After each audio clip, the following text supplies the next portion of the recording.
Okay.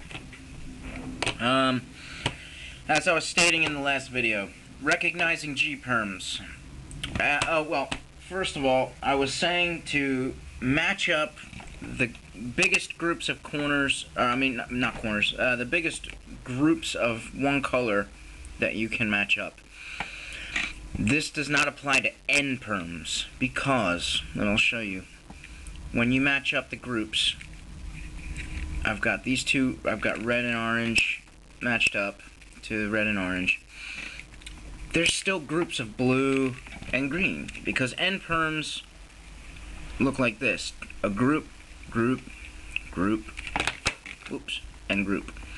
Now, no matter which way you group it, there's always going to be two bars ungrouped, if you know what I mean. I mean two bars unmatched. So that's how you know end perms. Alright, so that's end perms.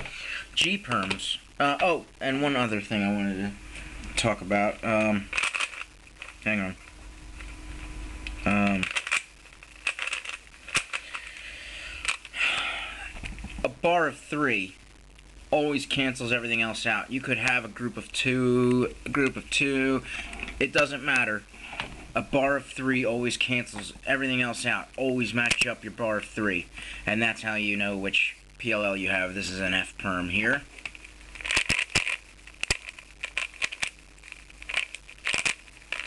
And that's how you're going to know that. Always match up the bar of 3. With G perms, there are 2 different kinds of G perms, as I was saying before. G perms are going to have a bar here in front or a bar here. You always want your bar on the left side of the cube. You don't want it over here on the right, blah blah, whatever. Always put your bar, no matter if it's here or here, on the left, so you can decipher which G perm you have. If you do a G perm algorithm from a solved cube, you'll end up with the opposite G perm. So no matter which G perm you do, you will always end up with another G perm from a solved cube. And this is a good way to practice G perms. Just take a solved cube, do a G perm, any one that you remember, and you'll end up with another G case.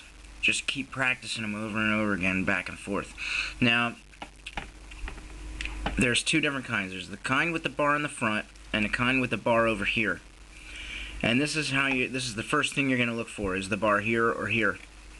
And with a G perm, you'll only have a bar of 2. That's the only thing that'll match up. Everything else is all scattered everywhere. So in this G perm case, you look at the bar here, it's in the front, so that's the first thing I look for. Second thing I look for is this corner back here. Does it need to go clockwise or counterclockwise? In this case, it's red and blue, and I know red and blue is right here, so I know it needs to go clockwise. That's how I know which G perm to do. So I would turn it and do this.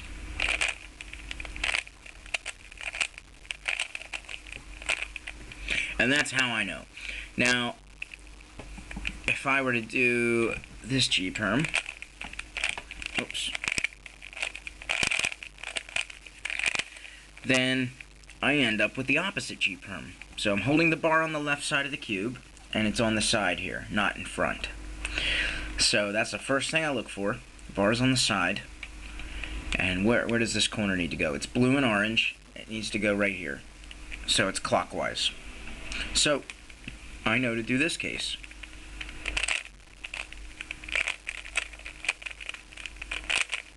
Bam.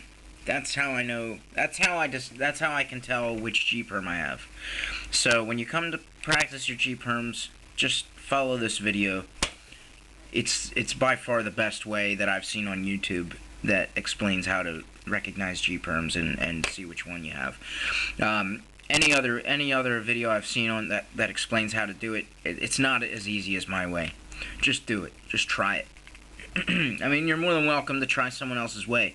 I just think this is the easiest way. It's my opinion. So that's basically all I wanted to get into. I understand that this is not the best Fridrich tutorial on YouTube. It is a Fridrich tutorial. It explains how I do Fridrich. If there's something you don't understand, you're more than welcome to message me, and I'll try to help you out a little bit as best as I can. So, I hope this helps. If it doesn't help, you can message me like I said, or check out someone else's tutorial. A lot of them are not helpful at all. I'll just warn you. Bad Mephisto has great F2L tutorials, great cross tutorials. He doesn't really go into last layer at all, except for he does have a video on recognizing PLLs, I believe. I don't agree with a lot of what he says in that video. I don't think that those are the easiest ways to do it. But that's how he does it. If you like that way better, fine. Do it that way. Whatever helps you. So that's it. See you guys later. Oh, and by the way, the gay sign in the beginning was this South Park mug. Big gay owl. Gay. See ya.